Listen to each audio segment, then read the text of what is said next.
Baik lagi ya, Valentina tuh masih lepas loh. Aku agak greget nih, apalagi dengan adanya Akai, at least dia udah bisa munculin satu ultimate IMU-nya ke arah Heavy Spin. Iya, bisa banget tentunya ya dari sisi Voslings untuk secure ke area of Valentina. Tapi Valentina kan menjadi pilihan. Yes, Valentina Terizla yang menjadi opsi pick dari kawan-kawan Evoslings. Kita akan lihat tentunya ya, Valentina ini akan ada di tangan Lipi atau Violet. Atau Tal mungkin sebagai roamernya, karena dari sisi Terizla juga masih flex positioning. Ini 3 hero yang bisa dibilang flex positioning sih. Julian bisa di area mid lane juga, atau Julian jungler untuk Caramel. Ini kita akan lihat dari segi positioningnya, tapi fokus terhadap MBR Delvin terlebih dahulu karena mereka akan coba untuk secure satu hero kembali, entah EXP atau God Lane terlebih dahulu yang akan mereka pilih, sehingga nanti dia bisa menargetkan Baining untuk ke area God Lane dari Evoslings. Yes, Matrix ternyata yang langsung jadi pilihan utama mereka dan masuk ke arah banning phase-nya lagi. Berarti ini bisa banget untuk mengeliminasi marksman dari Evoslings. Ada beberapa kupa yang terbuka di sana atau mengambil ke arah clean juga, sama-sama punya range dan juga Brody. Tapi ada Saweria lagi nih, silakan Cipi. Oh ya, ini dari Hui ya. Lagi-lagi Hui untuk ketiga kalinya, katanya kesayangan aku mainnya besok. Tapi Saweria sekarang aja deh. Semangat Cesa besok ya. Wow. Onik ya Cesa. Panik gimana sih? Bukan ya? Oni kan gak main. Oh iya, maaf. Aura. Oh, sorry guys. Cesa dari Aura. Oke, Hui baik. Wah, Hui sih baik banget ya. Mainnya besok, disemangatinya sekarang. Oke. Gak apa-apa, sedia payung sebelum hujan. Baik, Hui. Biar semangatnya tuh berasa tuh dari sekarang. Besok makin semangatnya. Tapi Claw ternyata yang jadi pilihan berikutnya, menghindari adanya duet antara pencuri dan monyet ini ya, yang emang nyebelin banget kalau misalnya udah ngeluarin Blazing Duet dan Poveus yang menjadi pilihan mereka berikutnya. Iya, Poveus kini yang menjadi pilihan band dari tim Evoslings, menutup opsi hero dash. Bisa aja dari sisi Evoslings semua pakai hero dash ability. That's why dia tutup karena Poveus. Kita akan lihat tentunya ya, karena Poveus sudah ditutup, menutup opsi EXP lane juga dari MBR Delvin. Tapi next ban, mereka bisa target banding ke area gold kalau mereka mau, seperti, atau mereka bisa tutup karya hero inisiator juga. Kita akan lihat sih tentunya ya, karena kalau nantinya Terizla digunakan oleh Violet, berarti kemungkinan dari sisi Evoslings masih belum punya satu hero inisiator, dan Atlas menjadi pilihan band MBR Delvin.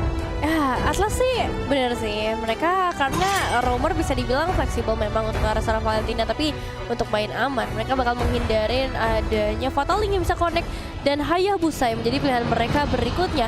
Akai memang masih fleksibel juga, jadi dari dua draft ini cukup membingungkan. Namun Franco dengan gak adanya Atlas kali ini, mereka bisa dengan leluasanya mengamankan ke arah seorang Franco, yang dimana nih bakal jadi satu kerepotan juga untuk para pemain dari Evoslings. Cuma balik lagi, mereka masih bisa ngebawa Matilda ke dalam gamenya, atau hero-hero lainnya yang bisa dibilang lebih tebal lagi untuk ngeharas ke arah Franco-nya. Wow, ini menarik sih tentunya ya.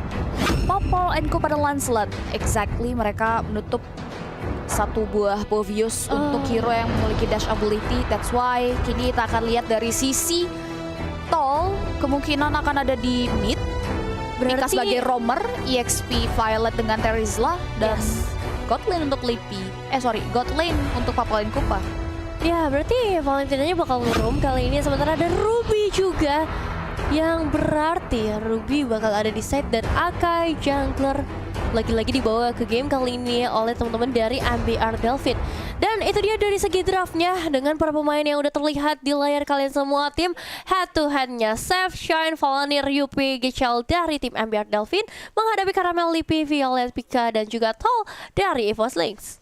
Oke, kita akan lihat tentunya implementasi dari 10 hero yang ada di Land of Dawn supaya mereka bisa mendapatkan kemenangan mereka di game yang pertama Best of 3 Series EVOSLINK versus MBR. Ini dia MBR Delvin, tentunya ini dia dari segi line up positioning mereka di masing-masing laning phase, di mana dari jungle pattern kita tahu mereka harus benar-benar secara cepat karena purple buff muncul jauh lebih early. Yes, dan ini dia dari seorang Gichel pun udah mulai memberikan beberapa gangguan juga, tapi kali ini nggak mau langsung masuk ke arah purple buff dari tim EVOSLINK, memutuskan untuk nge-backup aja ke arah seorang Shine juga dan menambahkan stack demi stacknya mengingat ada seorang Tal yang udah mulai memberikan gangguan. Benar sekali, dan benar saja di detik ke-48 Litodor akan hadir di mana dari kedua belah tim kini langsung melakukan pertikaian untuk memperebutkan karena objektif tersebut. 3 hero terlihat di mana satu retribution dari seorang Caramel berhasil mengakuisisi karena Litodor tersebut. Dari kedua belah jungler mereka nggak mau overcommit lagi, mereka prefer untuk mundur. Walaupun kini Shen pun harus mundur sejenak tentunya dengan adanya beberapa damage yang diberikan dari Lipi. Namun di area bottom lane, kedua belah god lane kita pun terlihat cukup independen dan cukup adem ayem juga tanpa ada gangguan yang berarti yang diberikan dari kedua belah inisiator. Ya, dua kali digocek dari segi air hook karena kita tahu sendiri Tal bakalan punya satu skill untuk menghindari atau menambahkan movement speednya dengan cukup cepat, dan kali ini bakal langsung nge-trap aja ke arah seorang Yupika, tapi masih ada satu flicker yang ternyata tidak cukup efektif untuk menghindari kematiannya menjadi first blood di game kali ini, dan ini ngebuat dari seorang Pika bisa leluasa lagi bersama seorang kupanya, bahkan Gichel pun gak bisa berbuat apa-apa lagi. Satu persatu damage segera masuk, bahkan flicker lagi-lagi dipaksa dan Tal akan berikan satu menjaran. Hati-hati Shine akan masuk juga dari arah yang lain, tapi this is it. Outer turret di area bottom lane sudah berhasil diamankan oleh para pemain dari EVOSLINK. Wow, dan bahkan kita bisa laju lagi di mana Seth langsung menjepit ke arah satu hero. Caramel coba untuk bertahan dengan Phantom Execution, namun ternyata damage yang diberikan dari Yupi terlalu sakit membuat Caramel harus tumbang. Di sisi lain, Akai langsung dibayarkan dengan saat kontan tapi handshakes membuat Pika langsung berikan follow up. Double kill berhasil diamankan, tapi Gichel yang datang dengan sangat tepat waktu pun membuat satu hero EVOSLINK terhentikan begitu saja. Trading kill yang terjadi cukup sengit di menit kita yang kedua kali ini membuat MBR Delvin sejujurnya mendapatkan kerugian karena mereka harus langsung kehilangan objektif turret yang masih terbalut gold shield. What a nice combo, tapi tadi enhance chain ditambah adanya gigitan dari seorang Kupa yang cukup mengagetkan juga. Tapi balik lagi, memang 1000 perbedaan gold sudah mulai terasa di 3 menit pertama, dan percobaan karakter Tal juga akan segera dilakukan dari seorang Valanir akan memberikan satu penahanan, tapi hati dari seorang Tal sedikit lagi HP tersesat dan berhasil juga ditumbangkan, tapi pembalasan dari seorang Violet, lihat double kill berhasil diamankan, ditambah lagi pengejaran karena seorang Gichel dan satu lagi pemain double kill untuk seorang Lipi, dan lihat wipe out di menit yang ketiga. Wow. What a play game EVOSLINK. Kita bisa lihat Popo Inkopanya juga nggak pasif ketika dia menang laning. Lebih unggul di area bottom lane, dia langsung rotasi, dan bahkan kemunculan dari Pika sendiri pun membuahkan advantage yang optimal bagi kawan-kawan dari EVOSLINK. Dan kini MBR Delvin di menit yang ketiga harus mulai memikirkan cara karena di detik-detik krusial, di menit-menit krusial early kini mereka masih belum bisa membaca pergerakan, dan kini dari EVOSLINK sudah melakukan swipe lane di mana Violet berada di area bottom lane, Pika pun langsung berada di area top lane. Caramel menghadirkan batang hidungnya, tapi damage yang diberikan Pika udah mulai menyakiti tubuh dari seorang Valanir, membuat Valanir harus mundur. Kini pun Gichel hadir untuk memberikan backupan, tapi Yupi coba untuk mulai hati-hati karena udah ada satu buah serangan dari belakang dari Violet, karena seorang Yupi masih bisa flick out ke area depan, membuat Violet gak boleh terlalu overcommit untuk bisa men-take down seorang Yupi. Tapi itu jadi satu kerugian juga ketika harus memaksa mengeluarkan adanya flicker, dan second claw lagi-lagi coba dikeluarkan oleh seorang Shine. Benar-benar butuh stack sebanyak-banyaknya untuk bisa menyelamatkan teman-temannya, karena kita lihat dual lane antara mid lane dan juga bottom lane sudah mulai dikuasai oleh para pemain dari EVOSLINK, dan kali ini juga dari seorang Tal udah menggunakan IMU-nya untuk mengcopy ke arah heavy spin, yang dimana ini bakal jadi satu perebutan, tapi lihat dari hooknya berhasil connect lagi dengan surprise, dan second claw-nya membuat Violet gak boleh pulang, gak boleh kemana-mana lagi, dan harus ditumbangkan. Pembalasan yang cukup manis bisa dibilang, dan Valanir dengan House Claw-nya akan semakin galak lagi, akan semakin sulit lagi ditumbangkan, tapi dengan adanya seorang Tal, heavy spin-nya langsung mendorong, dipepetin terus ke arah tembak, masih bisa melarikan diri dengan adanya satu flicker lagi, dan backupan dari teman-teman MBR-nya cukup galak. Namun ketika kupanya dipanggil kembali, ini ngebuat adanya satu pukulan mundur untuk para pemain dari MBR Delvin, dan kedatangan seorang save nampaknya bisa nge-save the day, tapi ternyata Aruknya hanya kode karena seorang Kupa memang ngedapetin karena seorang Tal, tapi masih banyak sisa. Apalagi pembalasan dari EVOS yang kali ini bisa mendapatkan 2 pemain sekaligus, JP. Wow, what a play game. Dimana counter attack yang diberikan dari kedua belah tim ini benar-benar sangat-sangat optimal. Trading kill lagi-lagi terjadi di menit pertama hingga menit kelima. Mereka selalu melakukan pertikaian untuk memperebutkan objektif yang dimiliki. Khususnya MBR Delfin yang memang sudah cukup tertinggal dari bawah. Sehingga mereka harus benar-benar melakukan counter inisiasi yang lebih lanjut lagi. Counter inisiasi atas beberapa pergerakan-pergerakan dari EVOS Lynx. Dan kini EVOS Lynx mereka udah mulai memfokuskan dirinya untuk bisa menembakkan center taruh maju ke arah depan, di mana mega kill berhasil dapatkan seorang Lipi Violet. Orang pun ada line up dari MBR Delfin yang membuat MBR Delfin tidak bisa menjaga terhadap objektif turret yang ada di area mid lane. Center turret mereka hilang. Ini membuat vision dari kawan-kawan EVOS Lynx akan jauh lebih luas lagi untuk mengakuisisi jungle pattern kemungkinan besar dari milik Seth. Ya, zoning out Violet itu benar-benar on point banget. 2 pemain langsung terlempar ke bagian atas. Dan kali ini Heavy Spin tentu saja udah digunakan oleh seorang Tal untuk copy ultimate dengan IMU-nya. Tapi Valanir juga cukup baik. Dia ngecek ke arah seluruh semak-semak yang ada. Dia memastikan informasinya. Tapi kedatangan 4 pemain langsung dari EVOS Lynx, ditambah lagi setengah karena ada Kupa di sana yang ikut meramaikan pertarungan kali ini. Dilempar dengan adanya Shay, tapi masih ada Emo Vendetta yang berhasil mengulur beberapa waktu saja. Dan ternyata belum cukup seluruh resource yang dikeluarkan oleh seorang Valanir untuk menahan 4 pemain dari EVOS Lynx. Ditambah lagi inner turret di area top lane akan segera digigit terus-menerus oleh seorang Kupa. Too expensive bagi MBR Delfin ya tentunya, karena ini advantage buat EVOS Lynx untuk langsung men-secure karya 1 nyawa, which is Valanir, dan juga 1 buah turret, bahkan bukan 1, 2 turret objektif dari area top lane MBR Delfin pun langsung diamankan gitu saja oleh 4 hero EVOS Lynx. Setup mereka benar-benar sulit banget untuk dibaca oleh MBR Delfin, mengingat dari early mereka benar-benar bermain secara kompak, mereka bermain secara barbar juga. Kini Valanir yang sudah tidak bisa menjaga objektif turretnya pun sudah mulai berlebur menjadi 1 di area laning face mid lane bersama hero MBR Delfin lainnya. Bigat ke arah depan, coba untuk mulai ngecek di area rerumputannya di area mid lane, namun belum maksimal overcommit, di mana MBR Delfin kini menyebar visionnya. Mereka berusaha sekeras mungkin untuk bisa mengamankan kompensasi dan bahkan meruntuhkan pertahanan yang dimiliki oleh EVOS Lynx agar supaya mereka bisa langsung mengambil objektif yang dimiliki oleh EVOS. Iya, tapi kalau ngeliat kayak gini, MBR Delfin bisa dibilang udah cukup ketinggalan, cukup jauh juga. Dan mungkin yang bisa mereka lakukan adalah culik ke arah seorang Tolnya terlebih dahulu. Seperti yang baru saja aku bicarakan, tapi masalahnya dia masih punya hacker. Heavy Spin, Yupi coba berikan damage yang maksimal, tapi ini udah lumayan bagus untuk ke-zoning out pergerakan dari seorang Tal. Setidaknya 1 pemain dipukul mundur untuk melakukan recall, tapi balik lagi Karamel yang akan memberikan beberapa penculikan juga coba diganggu-ganggu oleh seorang Valanir. Alright, ya udah mulai men-secure ke area purple buff kah? Tapi ternyata purple buffnya diambil oleh Valanir ya tadi untuk melindungi agar tidak jatuh ke tangan seorang Karamel.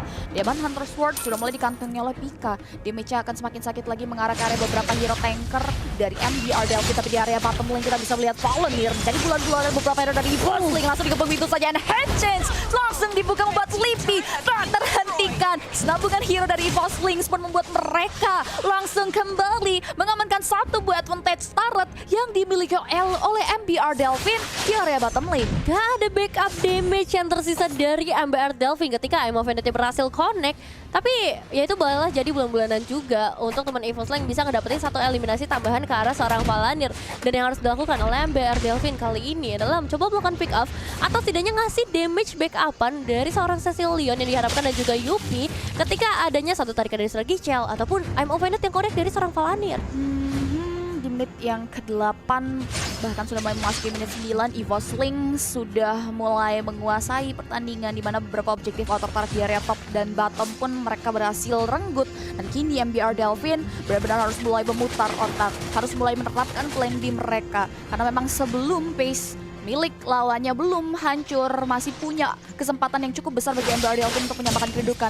Tinggal bagaimana konsistensi dari EVOS Lynx saja untuk mempertahankan apa yang sudah mereka pegang kali ini. Mereka coba untuk mulai tunggu Turtle yang sudah mulai berubah jadi Lord yang pertama akan muncul dalam waktu 7 detik lagi. Sebelum mereka akan melakukan koneksi ke area Lord, mereka coba untuk mulai memukul mundur terlebih dahulu, memanage wave minion supaya mereka nantinya akan mendapatkan keuntungan. Tapi di area bawah, MBR Delfin pun coba untuk memberikan jalan juga terhadap wave minion yang ia miliki. Tapi ternyata ini malah jadi 1 bumerang ketika berhasil menemukan 1 pemain lagi. Lipi apakah bisa selamat karena udah ada Happy juga yang berhasil dilemparkan, tapi ternyata tidak cukup untuk menemukan seorang Lipi. Dan lihat rotasi dari EVOS Lynx sudah berbahaya kalau misalnya berhasil tumbangkan, dan Paladin pun akan memberikan sedikit backup karena Gichal recall-nya masih berhasil menghindari kematian berikutnya dari jebakan EvoSlings. Masih bisa mundur ke area belakang, tapi kita akan lihat tentunya dengan adanya Shine, setidaknya mereka bisa melakukan clearing terhadap Lord yang diamankan oleh EvoSling secara cepat tentunya ketika Lord tersebut masuk ke area high ground. Tapi Lord yang sudah diamankan oleh EvoSling pasti sudah dipikirkan untuk bisa memberikan dampak besar bagi mereka. Terlihat dari segi item, kita bisa lihat Popol and Kupa udah cukup sakit damage yang diberikan dengan adanya satu buah DHS dan juga satu buah Blood of Despair. Di sisi lain, Lipi yang unstoppable pun sudah mulai mengamankan Shadowed Twin Blade dan bahkan sudah mulai tersupport dengan adanya satu buah damage dari Bloodhound, namun masih belum bisa menumbangkan beberapa dari hero dari EvoSling di area mid lane. Namun justru mid lane turret MBR Delphin yang malah harus direnggut begitu saja oleh EvoSlings. Itu Iron Hook berhadiah dari seorang Gichal ternyata belum cukup untuk dapetin satu eliminasi aja dengan seluruh soft skill yang udah dikeluarkan. Tapi kali ini Lordnya masih bisa ditumbangkan, cuma jadi masalah adalah miss base turretnya juga menjadi cara berikutnya dengan adanya seorang Kupa. Masih bisa di clear, masih ada kesempatan kedua untuk MBR Delphin dan checking dari seorang Gichal ke arah semak-semak, belum mendapatkan ke arah siapapun, tapi bisa dibilang mereka mendapatkan nafas yang lebih banyak lagi di menit yang ke-11. Mereka bisa mengumpulkan stack lagi untuk seorang Cecilion, ngebuat seorang Paladin bakal lebih tanky lagi karena kalau kita lihat dari item juga tadi udah ada Husk Cloud dan lagi-lagi Iron Hook yang karena seorang Violet, apakah dia bakal jadi ancaman karena ternyata Violet pun berhasil itu bahkan akhirnya pick off yang memang harus dilakukan oleh MBR Delphin. Wow, finally Iron Hook berhadiahkan Violet, di mana Violet pun langsung di follow up, dieksekusi begitu saja. Tapi buat teman-teman di rumah jangan lupa tentunya buat kalian yang lagi cari teman mabar, langsung download Lita karena Lita adalah teman mabar kalian setiap saat. Kali ini Nevin, MBR Delphins juga udah nggak terisolasi lagi, mereka udah mulai memberanikan dirinya untuk setidaknya keluar dari zona nyaman mereka untuk ngecek dan melakukan observasi di mana sejatinya anak-anak dari EvoSlings ini berada dan setup apa yang sedang mereka rancang untuk bisa menembus pertahanan yang dimiliki oleh MBR Delphin. Tapi masalahnya nih ya, kalau misalnya mereka narik ke arah serantal, itu udah pasti bakal diacak-acak banget. Dia punya heavy spin kopian yang diambil dari seorang Sep. So, tadi udah bagus banget ngambil ke arah Violet, ngambil ke arah Picha juga bakal lebih bagus lagi, atau bahkan ke arah seorang Caramel itu bakal jadi satu momentum juga yang bisa diamankan oleh MBR Delphin. Tapi EvoSlings kali ini sudah sangat amat powerful dengan perbedaan ke arah 10.000 gold. Yang mereka perlu lakukan hanyalah nge-push ke arah minion wave-nya atau nunggu ke arah Lordnya yang sudah mulai hadir dalam 5 detik lagi. Kita udah lihat dimana dari sisi EvoSlings nge-manage terlebih dahulu nge-maintain lane mereka, tapi Conceal terlihat sudah mulai diaktifkan. 3 hero MBR Delphin langsung commit ke arah depan dan bahkan kita bisa lihat juga heavy spins. Tidak ada target yang terjepit membuat Seth pun langsung mundur untuk menghindari serangan, tapi Caramel maju ke depan dengan Phantom Execution dan Lipi menjadi sasaran empuk. Langsung ada pola berbicara lagi di mana Caramel berhasil melakukan satu buah eksekusi karena dua hero MBR Delphin. Bisa ketiga hero saja Caramel slicing dapat satu Bloodhound membuat Caramel harus terhentikan, tapi kompensasi dari terus satunya seorang Caramel weapon berusaha berkabur langsung masuk ke area base turret. It will be disaster karena EvoSlings take the game yang pertama kali ini, Nevin. Congratulations untuk EvoSlings, gak pakai basa-basi, mereka langsung push straight to the turret dan berhasil ngedapetin 1 poin kemenangan di Best of 3 series kali ini menghadapi MBR Delphin. Without Lord lawan kedua, entah apa yang terjadi ya tadi ya, dimana itu komitmen dari sisi Franco yang maju ke area depan, dan tiba-tiba itu langsung membuahkan hasil yang optimal, dimana dari sisi Caramelnya sih dia pede banget untuk mengalkulasikan resource ke area depan. Dan itu langsung jadi efek snowballing effect yang menguntungkan banget anak-anak dari EvoSlings. Enhanced chain yang benar-benar on point banget. Kita lihat banyak banget player yang